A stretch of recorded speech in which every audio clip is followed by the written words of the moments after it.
Okay, we're going to do lesson 87. Obviously we didn't get any lessons done in class this week. And hopefully you're watching this entire video, Rosie. This is a short one. There's only 2 examples. We did part of this lesson in class today. So this is no different, barely any different than what we've done previously with these kind of subscripted variables.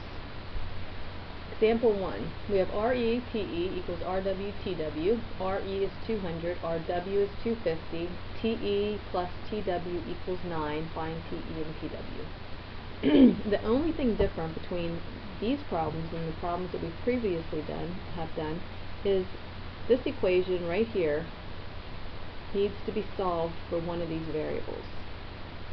Now we can do that, we could solve for TE or TW, it doesn't matter. I'm just going to solve for TE. TE equals 9 minus TW.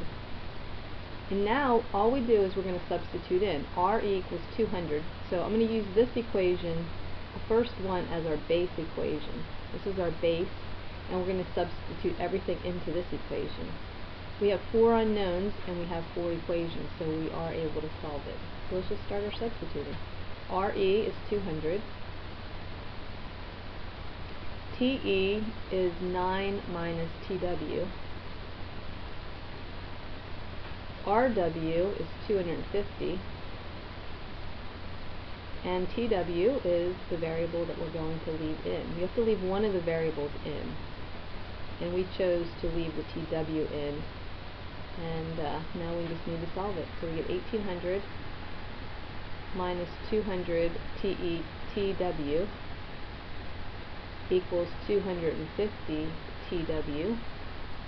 Add 200 TW to both sides, so we get 1800 equals 450 TW, and then to get TW we just divide both sides by 450.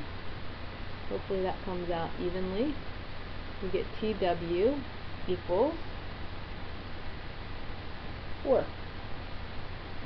That worked out well. See how easy these are?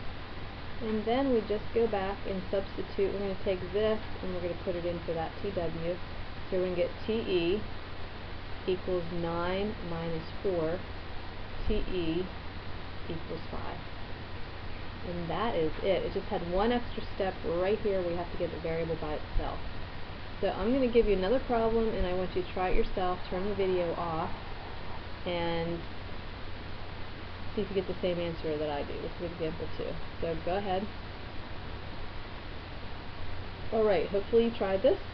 And let's do our substituting. So R1 is 30. Here we're going to solve one of these. This one right here needs to be solved for one of the variables. I just do the first one.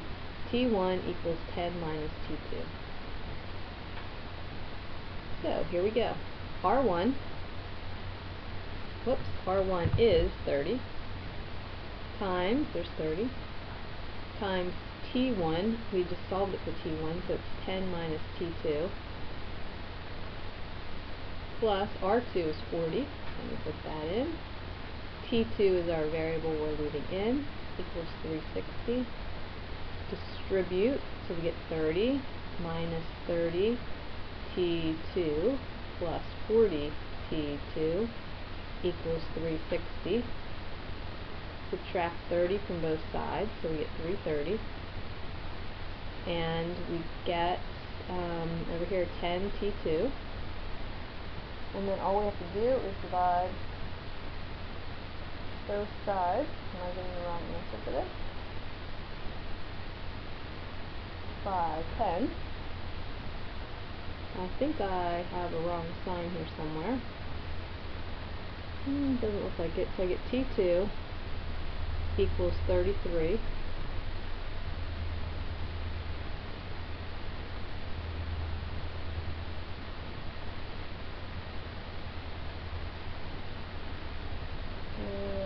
I think I did have the wrong sign. This should have been 300. Okay, so I'm getting this wrong. I'm not going to start the video over because it just takes too long. So let me just fix this. This should be 60. So hopefully you're discovering that is also true because you did this one before I did it and you're finding my mistake. So here we go. So now we're going to subtract. We're going to subtract 300 from both sides, so we're going to get 60. This is better. 60. T2 equals 6, and then we can go back up here, right here, and find that T1 is 10 minus 6, which equals 4. So your two answers are 6 and 4. The second part of this lesson is the vertical line test. This one just says if you have a figure on a graph, the vertical line test states that a graph on a coordinate plane represents the graph of a function provided that any vertical line intersects the graph in at most one point.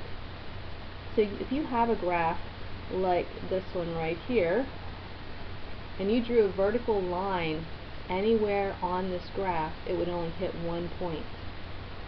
So this vertical line only hits right here. So this would be, if it only hits one point, it's called a function. You just write down function. If you had a graph on the other hand, that maybe looked like this one, and I drew a vertical line at any point, this one hits in two places. So since it hits at two places, it's not a function. And you would just write not a function. And I'll just do one more. Here's another one.